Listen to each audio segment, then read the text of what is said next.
के अंदर प्रोफेसर से रिटायर होने वाली औरत किसके लिए? सोने और चांदी के कंगन के लिए? किसी आलीशान कोठी या महल के लिए? किसी जहाज या हेलीकॉप्टर के लिए? न, इसके लिए। पार्लियामेंट का चुनाव आया और आपने आसिम रजा को हरा दिया। शर्म नहीं आई आपको?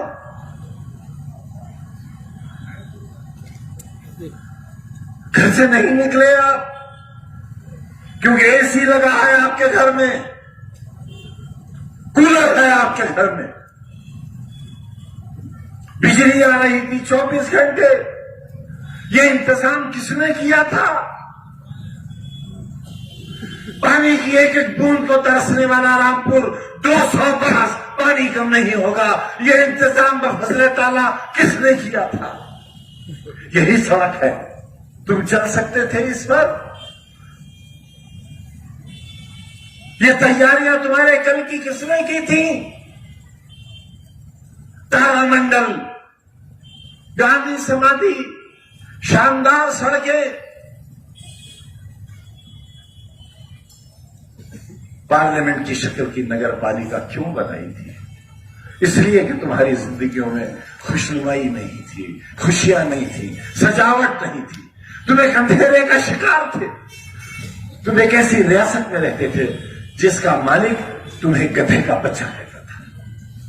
तुम्हारे अजदाद को गधे का बच्चा कहता था और जो गधे का बच्चा कहलाता था वो अपने घर जाकर कहता था आज सरकार ने हमें गधे का बच्चा कहा है। मैं तुम्हें इंसान बनाना चाहता था, मैं तुम्हें एक बेहतरीन शहरी बनाना चाहता था, मैं तुम्हें हिंदुस्तान का सबसे अच्छा शहरी बनाना चाहता था। मैं तुम्हारे बच्चों को कलेक्टर और एसपी की कुर्सी पर बैठाना चाहता था, तुम्हारे दिल और दिमाग का इलाज करने वाला डॉक्टर बनाना चाहता था। ये था मेरा खुदा। और तुमने क्या किया मेरे अरमानों के साथ? घर से नहीं निकले राजा के लिए, क्योंकि एयर कंडीशन की ठंडी हवाएं तुम्हें ज्यादा पसंद थी। नैनीताल की ठंडी फिजाएं, हवाएं और वहां की पहाड़ियां तुम्हें पसंद थी और तुम नैनीताल चले गए उस दिन। शर्म नहीं आई? नहीं शर्म आई? मुझे आई, मुझे आज भी आती है शर्म। वहां जाकर शराबें पीने वाले लोग, ठंडी वादियों में ऐशो इश्रत का वक्त गुजारने वाले लोग रामपुर के मुस्तकबिल के मुहाफिज नहीं हो सकते, ना आज और ना आने वाले कल।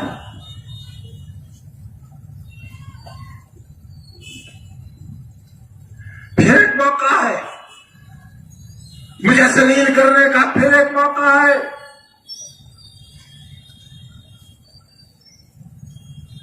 मैं चुनाव जीतता रहा तुम्हारी मोहब्बतों से, लेकिन चुनाव हराने वालों की ताकतें बहुत ज्यादा थी। मगर क्योंकि फजल इलाही हमारे साथ था, लिहाजा फतह हमारे नाम लिखी जाती थी और दुश्मन जलीलो ख्वार हुआ करता।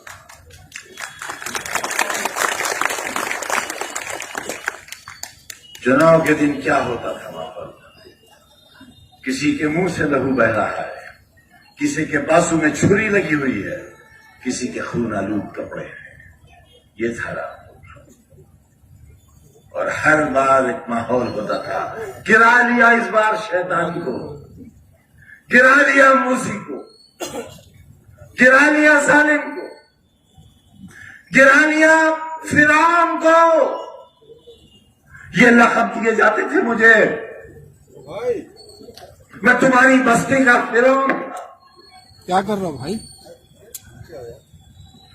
लेकिन तुम्हारे ही बुजुर्गों ने, टेक्सटाइल के मजदूरों ने, रिक्शा चलाने वालों ने और बीड़ी के मजदूरों ने मेरे आंसुओं को अपनी हथेलियों में लेकर अपने होठों से चूस लिया था। इसलिए मैं तुम्हारी नुमाइंदगी करता रहा था। कोई खुशहाल, कोई नामवर शख्स मेरे साथ नहीं था, कोई पक्के मकान वाला मेरे साथ नहीं था, कोई मोटर वाला मेरे साथ नहीं था, कोई सफेद पोश मेरे साथ नहीं था। आज ये जो कुछ नजर आ रहा है ये मेरी 50 साल की मेहनत का नतीजा है, मेरी 50 बरस की।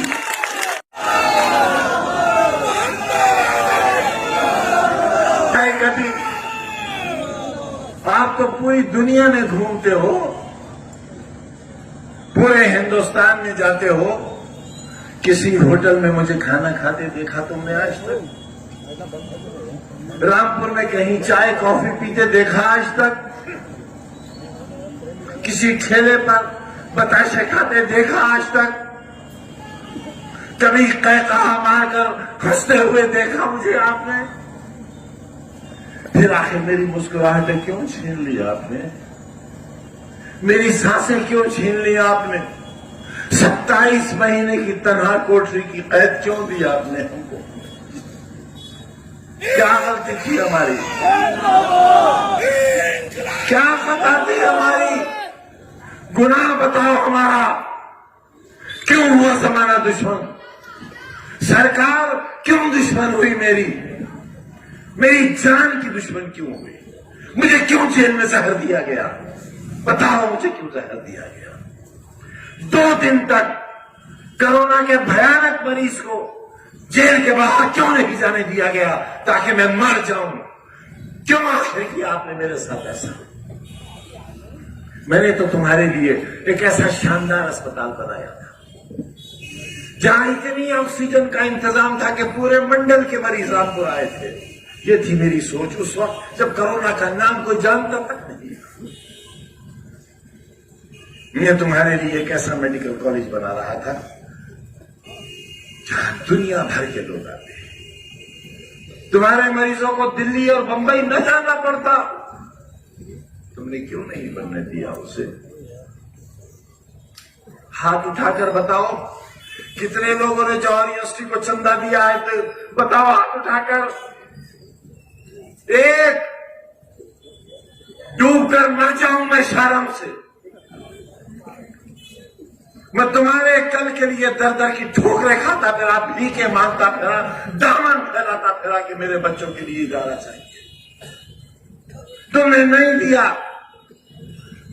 मैं दुनिया भर से मांग के लाया और आज ईडी की जांच चल रही है मेरे ऊपर, हथकड़ियां इंतजार कर रही हैं मेरा। इस उम्र में कैद की कोठरियां मेरा इंतजार कर रही हैं तुम्हारे बच्चों के मुस्तकबिल की खातिर। ये दिया तुमने मुझे। और क्या देना चाहते हो?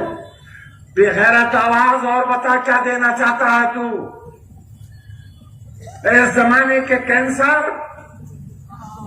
जिल्लत और ख्वारी के अलंबरदार, बता इस शहर को और क्या देना चाहता है? बेगैरत आवाज बता क्या देना चाहता है? बेहया अपनी मां की कोख से जने हुए बता क्या देना चाहता है? आज भी ये आवाजें बाकी हैं, आज भी बाकी है। तुम पर जुल्म करने वाली आवाज एक सही, मीर जाफर भी एक ही था।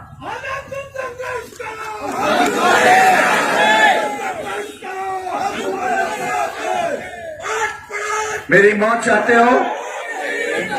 मेरी मौत चाहते हो? मारो मुझे, मार दो गोली यहां मुझे। खुदा की कसम वो मौत मेरी जिंदगी की तकलीफों से सस्ती होगी और अच्छी होगी। मेरे पूरे घर को मार दो। तुम्हें मालूम है जुल्म के कितने पहाड़ सह रहे हैं हम?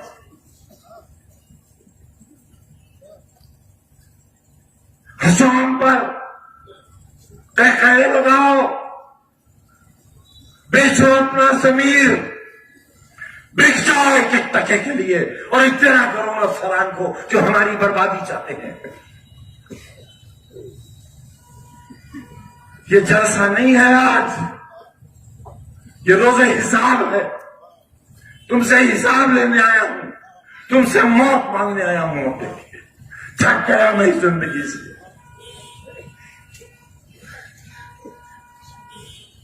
हजारा जेल में बंद है, उनके एरिया के आंसू नहीं देखे जाते मुझसे। जेल में बच्चे बंद है बेगुनाह, किसी ने मशीन नहीं चुराई है, किसी ने फर्नीचर नहीं चुराया है। मैं लाता था कलकत्ते से ट्रक के ट्रक भर के फर्नीचर के पुराने कबाड़ के, उनकी मरम्मत कराता था, उन्हें पॉलिश कराता था और तुम्हारी उस अस्सी में पूरे सजाता था। पुलिस उन्हें उठाकर ले गई, हमें डाकू और चोर बना दिया। जीना चाहूंगा ऐसी जिंदगी ना। हराम है खुदकुशी, इसलिए जिंदा हूं, क्योंकि खुदकुशी हराम। 32% वोट दिया आपने और 40% दे देते तो आसिम राजा आज 60,000 70,000 वोट से जीता हुआ मेंबर पार्लियामेंट होता और मेरी वकालत कर रहा होता पार्लियामेंट में। आपने हरा दिया उसे। शाबाश, मुबारक आपको, मुबारक गयूर रामपुर वालों आपको। एसी की ठंडक मुबारक, कूलर की ठंडक मुबारक, टाइल्स लगे हुए घर मुबारक, पत्थर के फर्श मुबारक, फिसल के गिर जाते अगर वोट डालने चले जाते। पुलिस ने डंडा मारा था ना जमीन पर, इसलिए भाग खड़े हुए थे।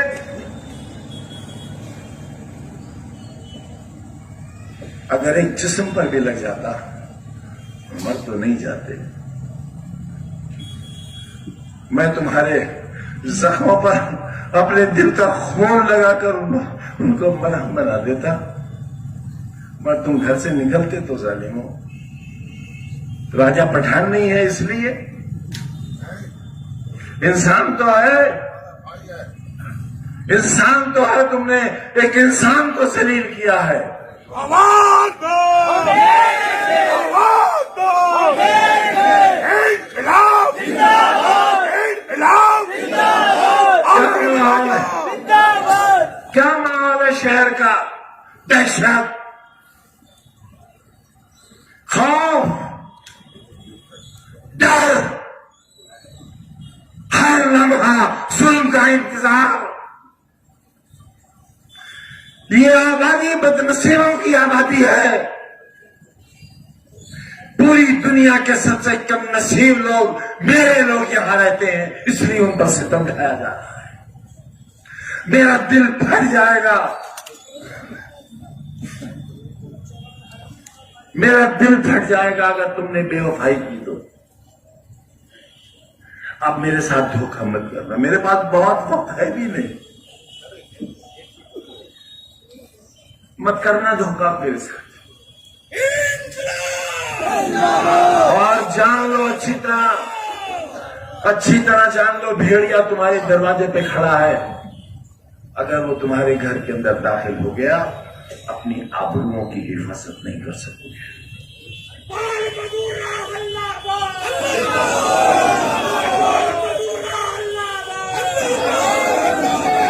कुछ मत सोचना मेरे लिए, कुछ मत सोचना मेरे बारे में बहनों, कुछ मत सोचना।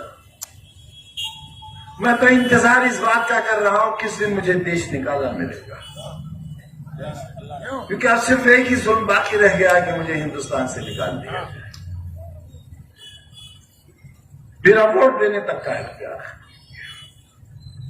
मेरे जीने का इसलिए बाकी है कि वो मुझे सीधे नहीं मारना चाहते हैं एड़ियां रगड़ रगड़ कर। सारा दिन अदालत में खड़ा रहता हूं।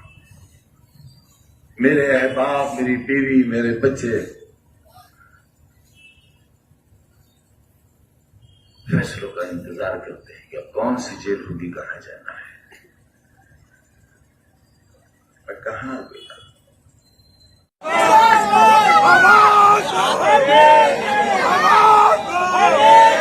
हरकत जुल्म की टक्कर पे, हरकत जुल्म की टक्कर पे, इनकलाब जिंदाबाद, इनकलाब जिंदाबाद। स्टेज पर सभी मौजूद साहिबान और हमारे आपके सबके मुश्तरक उम्मीदवार आसिम राजा साहब, मेरे सामने बहुत बड़ी तादाद में नौजवानों, बुजुर्ग साथियों और मेरी बहनों और ख्वातीन, मीडिया बंधुओं,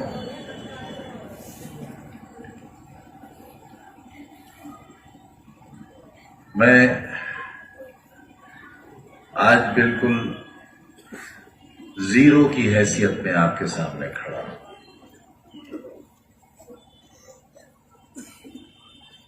मैं एमपी नहीं हूं, गुजरे हुए कल का वजीर नहीं हूं, एमएलए नहीं हूं, और यहां तक कि मुझे वोट देने का हक भी नहीं है।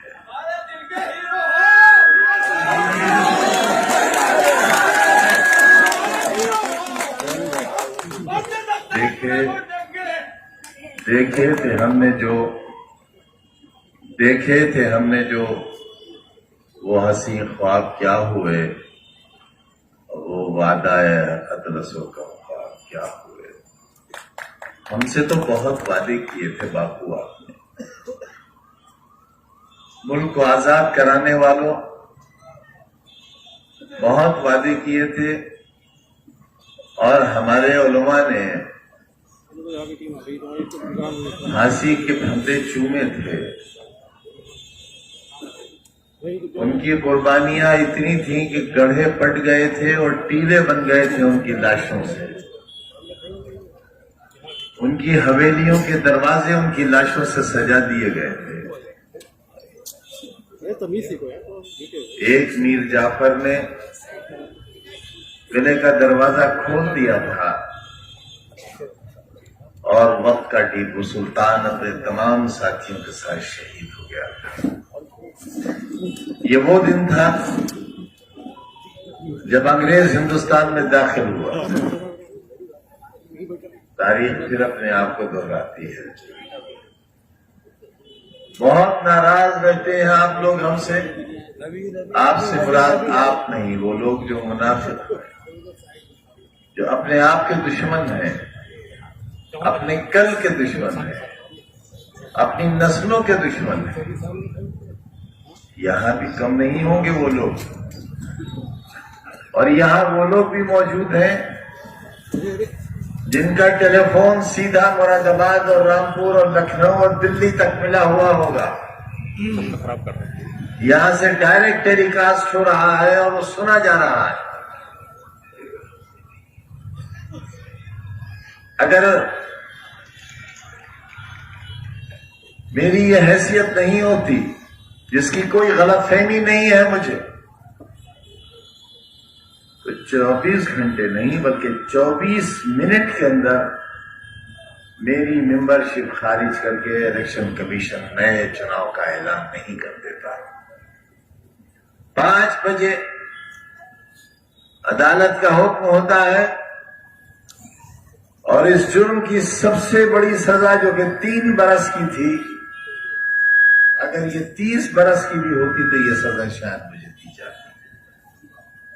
वो सजा दी गई और 5:10 पर इलेक्शन कमीशन ने ऐलान कर दिया कि रामपुर में इलेक्शन होगा। और रातों रात उत्तर प्रदेश विधानसभा के स्पीकर ने विधानसभा 37 नहीं बल्कि हड़बड़ाहट में विधानसभा 38 की सीट को वैकेंट डिक्लेयर कर दिया।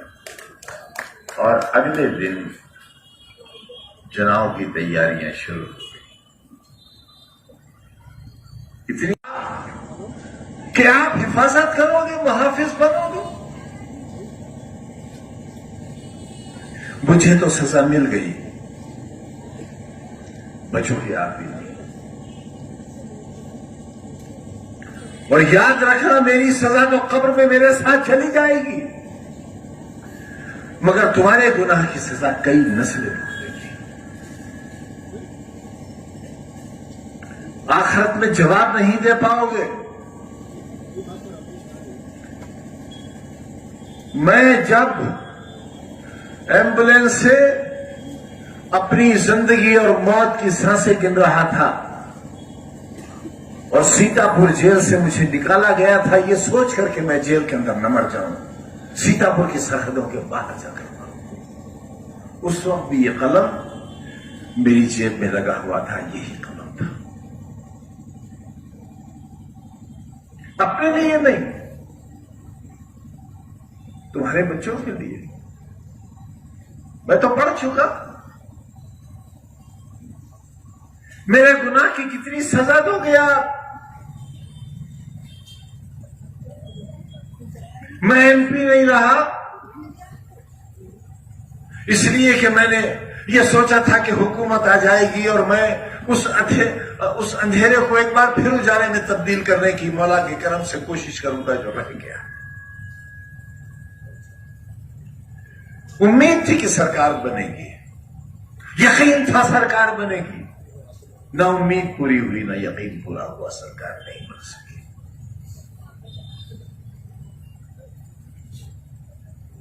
पार्लियामेंट से इस्तीफा दे दिया मैंने, असेंबली का मेंबर हो गया मैं आसमान से जमीन पर आ गया। वो आसमान जो कभी मेरा था, वो जमीन जो कभी मेरी थी, आपने न आसमान का लिहाज किया और न जमीन का लिहाज किया। मैं शिकायत करने आया हूं आपसे, और इस खाना खुदा को जिस तरह हासिल जानकर आसिम राजा ने कहा है, मेरी जेल की एक सांस का हिसाब नहीं चुकता कर सकते आप, मेरे एक आंसू का हिसाब नहीं दे सकते आप। सामने की बैरिक में मेरी बीवी बंद थी और 8x11 की कोठरी में मेरे साथ मेरा बेटा बंद था।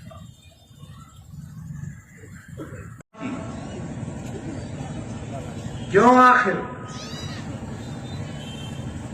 क्या गुनाह है मेरा? एक वोट ही तो मांगता हूं, और वोट भी नहीं मांगा, कभी नहीं मांगा आपसे, कभी नहीं कहा मुझे वोट दो, हमेशा कहा मेरा साथ दो। मैंने बाजू फैलाकर आपको अपने बाजू में सबोना चाहा, इसलिए कि आप मेरे दिल की धड़कन हो, मेरा ख्वाब हो।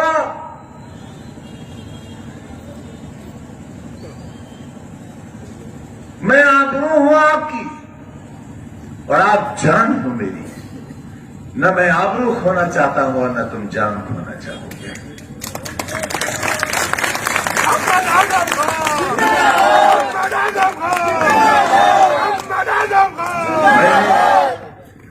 बड़ी मेहनत से तुम्हें पार्लियामेंट की सीट जीत कर दी थी। किससे जीती थी मैंने? हिंदुस्तान की एक बहुत मशहूर फिल्म अदाकारा से, जिनका बहुत ग्लैमर था रामपुर में।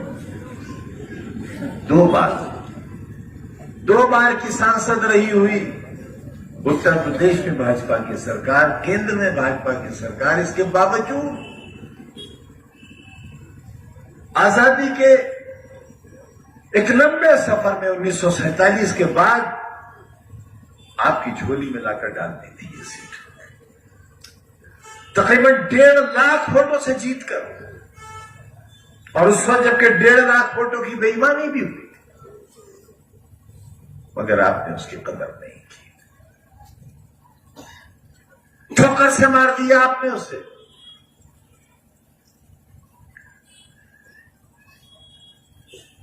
मैं जुल्म सहता रहा, मेरा पूरा खानदान, ये खानदान ही तो है मेरा, आज भी जेलों के अंदर है। मैं तन्हा कोठरी में अंधेरी रातों में तुम्हारे कल की याद करके रोता रहा।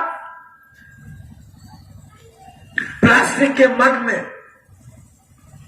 दाल के पानी से सड़े हुए गेहूं की रोटी खाता रहा।